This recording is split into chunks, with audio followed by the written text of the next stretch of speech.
Testing, 1, 2, 3. Diamond download. Chase, can you hear me loud and clear? Gotcha, brother. Welcome to the microphone game.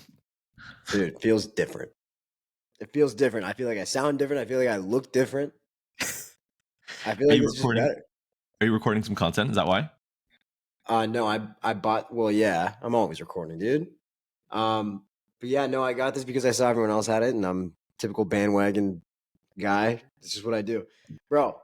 So I'm sick right now. And I know it doesn't look like it, but I've actually gotten quite a bit of a tan, but I still look white as a ghost. Okay. I wish you could see my tan, but I think I'm just pale because I'm sick. But I don't know. My nose is a little dried out, so hopefully most of our listeners are audio only this week. You still look great for what it's worth. Let's do this, man. I'm excited. Thanks. Yeah, let's run it. Okay. Topic number 1. And this is something that I really wanted you to talk about. Okay. So I'll ask you this. So personal brands. It's a very powerful tool. How do you monetize it if you don't want to have a course? What can you do? So no course, but are other things allowed, like coaching, things like that? If you don't want to sell info. Don't want to sell info. So I guess coaching maybe, but like that's info to me. Okay. What about a newsletter? Is that allowed? Yes. Okay. All right. So no coaching, no courses. So if I was to monetize a personal brand, I do a couple of things. One would be a newsletter. And on the newsletter, you can make money a couple ways. One would be a free newsletter with advertisers. The second would be potentially a paid newsletter. The third would be a newsletter, no advertisers, but you're pushing something that's an affiliate offer, whether it's some SaaS company, some agency service, maybe someone else's course, right? Maybe you don't want to have a course, but maybe you're down to promote someone else's course. Services, right? I would launch a productized service, some kind of agency, maybe even potentially not teach people, but I guess I've done for you of how to grow someone else's personal brand. So, you built up a personal brand, let's say on TikTok or LinkedIn or Twitter to 100,000. Can you have an offer where you help people grow their own following? So more of a done for you or a done with you than kind of like a traditional standalone course. Those are the first ones that come to mind for me. Okay. I'm really curious how the newsletter revenue works. And you don't have to share your numbers, but how do newsletter guys get paid? Do these guys make money, or is it sort of like how does that actually work? Yeah, I mean, some of the big ones make money. So I think you could monetize a personal brand newsletter and or social post. Right now I'm doing both. So typically I'll sell packages that include a newsletter ad, a tweet, and a LinkedIn post. And there are X thousands of dollars for someone to buy a package of that. So what someone will basically do is, at least I require them to write the copy, or I might write the copy if I really like them or really know them, and they'll pay kind of a fixed fee. I have a media kit, so I've got a 20 to 30 slide deck where in there I talk about myself a little bit, my audience, the size, the metrics, the locations, the jobs, and then I have pricing. And there's a price for one post or a price for one newsletter ad, and then there's bulk pricing, and most people go for the bulk pricing. So most people are charging based off of 1,000 impressions. Typically, your opens on 1,000 people, or some people are even charging on 1,000 sends. So for example, say you have 100,000 people on your list, right? So it'd be 100,000, right? So 100 is the metric. So maybe your cost per 1,000 is 20. So you take 100 times 20, and then that would be basically $2,000 that you're charging for a newsletter ad based off the impressions or based off the value you could bring. So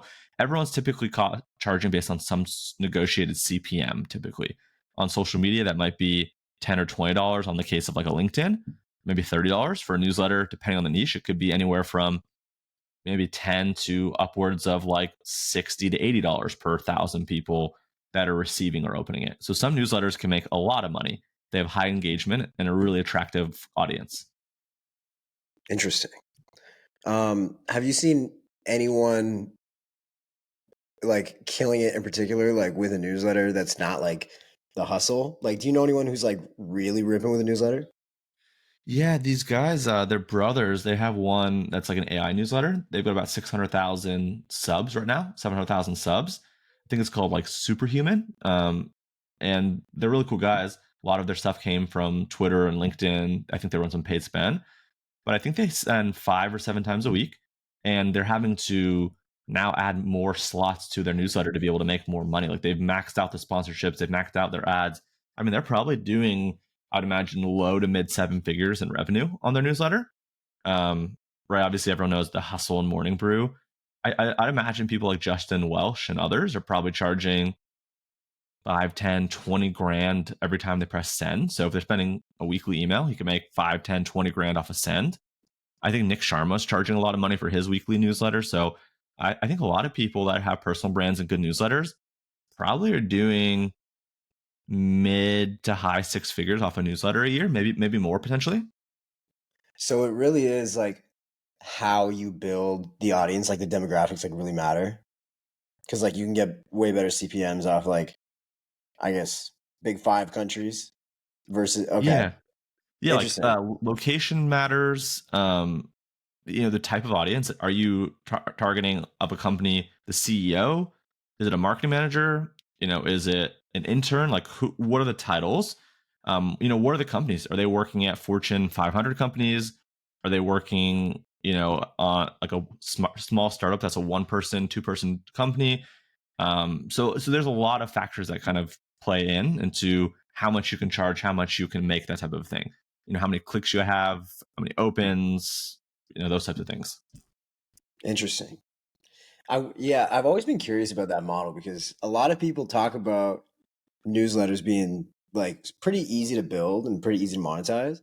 And then I saw uh Sam actually I think tweeted the other day. I don't know if you saw this, but he said like newsletters kind of suck or something like that. I didn't see I that. don't know if he was joking or not, but like I don't know. I don't know if you saw that, but I thought it was strange.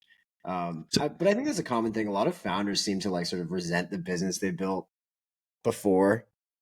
Um, and like once they move on, they're like, "Oh, that sucked." Like, dude, that's kind of how I feel about your agency, agency. right? Yeah. Yeah, like it sucked. It was not fun. Yeah. The reason I actually had a tweet about that. Because I see all these guys who have like B2B lead gen agencies, and I'm just like, damn, like that sounds awful. Like that sounds like the worst possible thing to build. It just sounds so boring. And like these guys wake up and they just love it. I don't know. So maybe I'm just a Scrooge. Who That's knows? funny.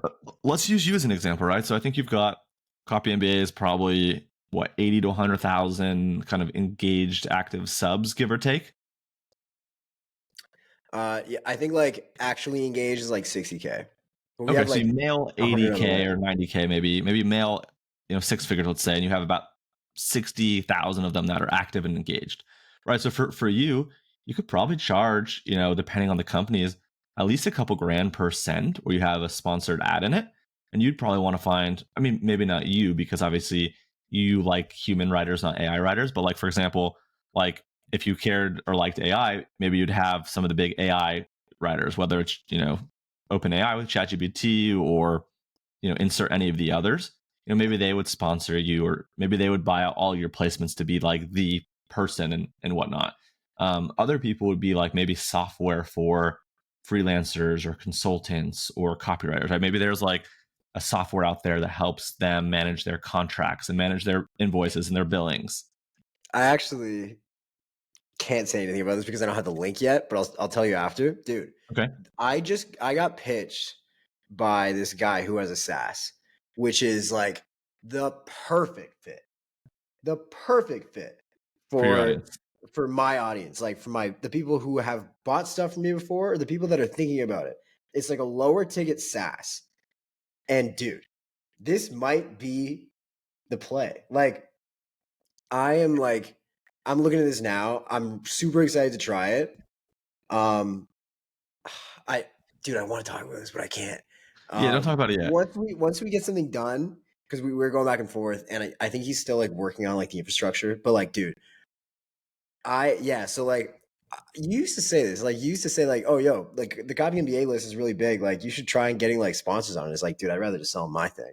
And they'll Yeah. probably make more money with that. But this is one of those things where it's like probably the only thing that makes sense as a SaaS to push, and it might be sick.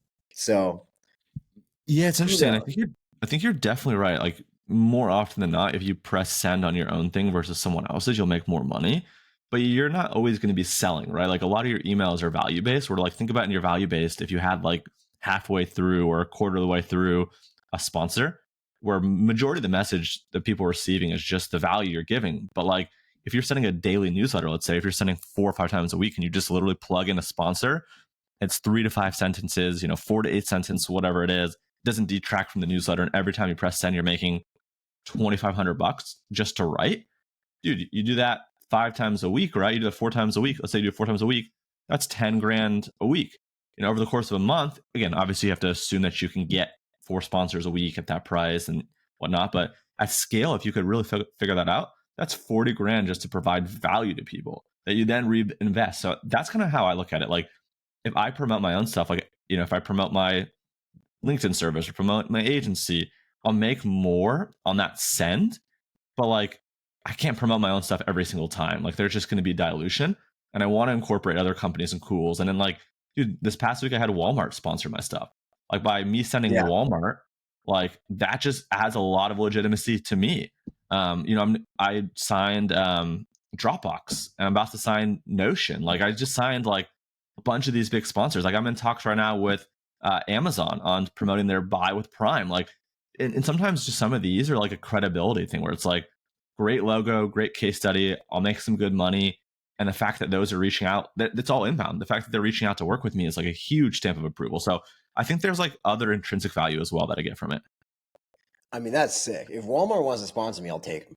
Yeah, yeah, But dude, I think your brand, it really makes sense for like kind of what you push, because like on Twitter and LinkedIn, like a lot of your content is like helpful stuff that like yep, freelancers or business owners or high level employees should have, like yep, AI tools or like recruiting tools or like little tools, like you know what I mean. yep, I think that makes sense. My stuff is a lot more like brain dumpy. So like when I tweet, it's usually just like off the dome. yeah, I never really tweet like copywriting tips.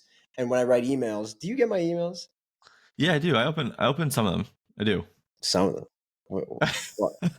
All right. Well, I get them on like 4 of my email addresses. So like sometimes I open it on one and they all erase, or they're kind of like mine together. Where so I open them and then I kind of skim some of them. I read others, but I'd say I read more often than not. Okay. That's good. Yeah, no, I had that for you for a while too. Where like you were on all 5 of my email addresses, and I was like, dude, I gotta cut this down. So I don't know if you Yeah, noticed a yeah. couple of unsubscribers on one random day back like 6 months ago, but I'm sorry, I had to do that. It's all good, Um, man. You're you know forgiven. what's so funny? My girl texted me like last week. She was like, I don't know how, but I think I ended up on Chase Diamond's email list. She spelled it like diamond with with the A and then like a little fairy emoji. And I just thought that was cute. I was like, how did you get there? I don't She know must how have that happened. she must have hit my site, and I got Adam's tool set up. So anyone that like somehow views a site or views an article or views anything is in the ecosystem. Let's just say that. Okay. Yeah. I mean, yeah, I have to remind her, sweetheart, emails opt out.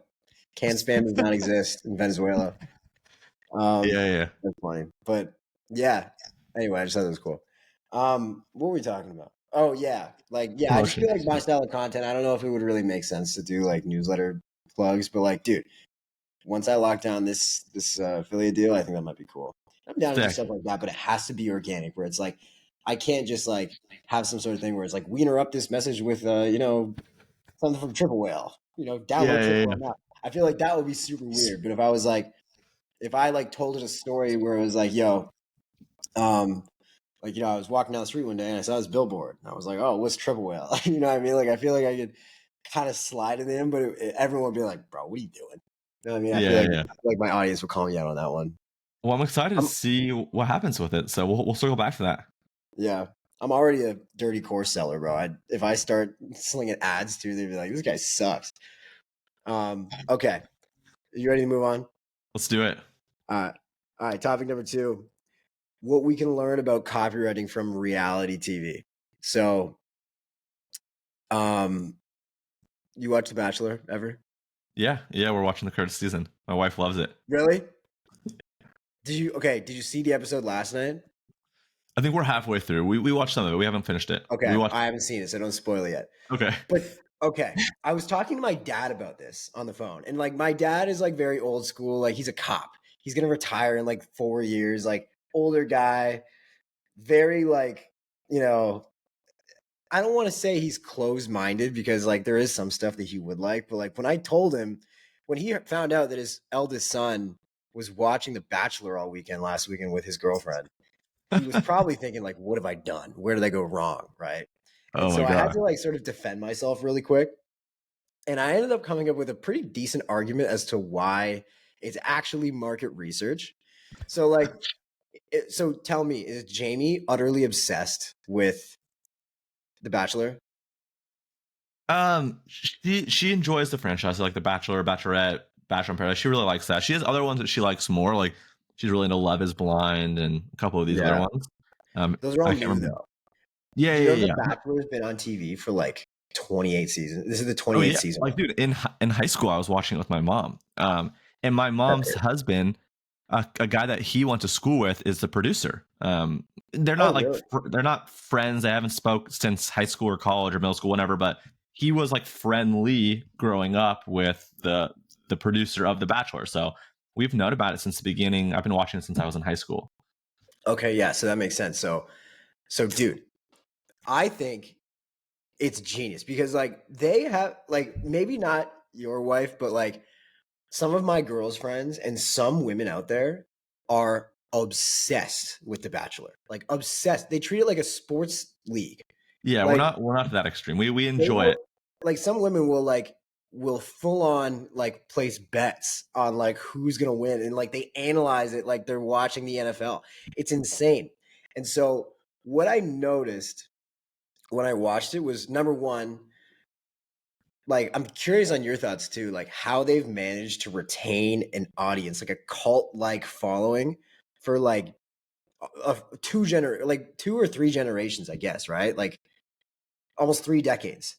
And also uh like how they like run the show, like how they like get, you know, people to like do certain things. Like, okay, so I talked, you know, was it last week about the Copy Olympics?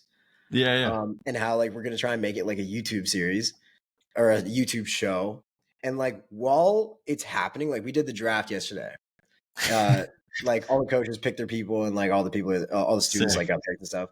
And the whole time I was like, how can I make this like cinematic? Like how can I make this like something that captures people's attention? Like how can we make it interesting? Yeah. And dude, like the people that are running The Bachelor or like any shows like that are geniuses with the way that they can sort of like pull emotions out of people and like stress certain situations and like make things more dramatic than they actually are. I feel like it's such a skill to have as like a marketer, where it's like that's marketing, where it's like making people care about something that might not even be that relevant.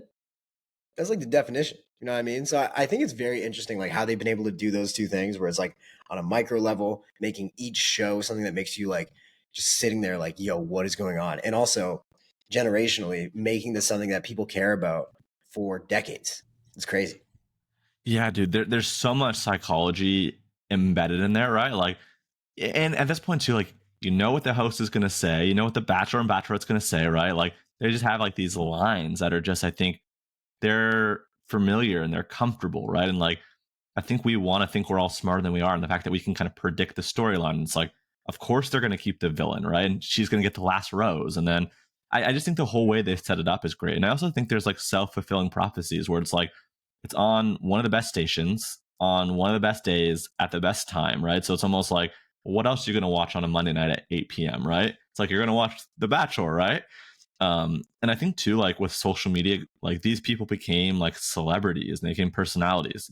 Although my wife said that a lot of people, a lot of girls would go on The Bachelor, Bachelorette. A lot of guys would go on to become Instagram famous, and that allure has actually kind of died off a little bit.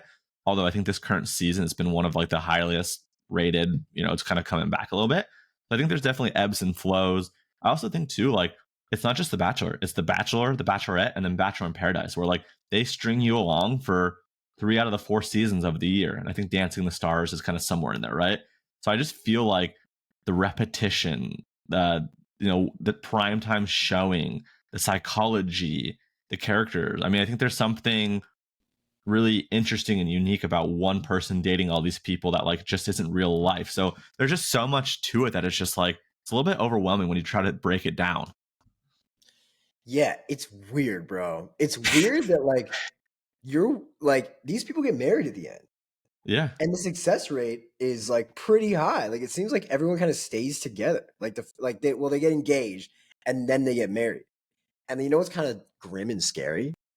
They own you forever. Like once you do the show, like you could never leave. Like you have to come back for reunions and stuff like that. It's not like you just did it one time and it's like, oh, that was fun. No, it's like the Hunger Games, bro. Yeah, You're it's there interesting. forever. Yeah. By the way, what do you think of Joey? I think he's cool. He seems like a good dude. He seems like one of the better dudes they've had. I've got nothing bad to say yet. You kind of look like him. Do I? A little bit, actually. Now that I think about it, wow. Yeah, you kind of look Yeah, I like don't know Joey. if Yeah, I don't know if I do. It's so funny. There's a show, Love Is Blind, which is on the 6th season. There was this lady that's getting so much flack on social media. I don't know if you've seen it, or if you have, you probably don't. Doesn't mean anything to you. But she said that she was told that she looks like Megan Fox, and the whole Oh, point I of the saw that. show is.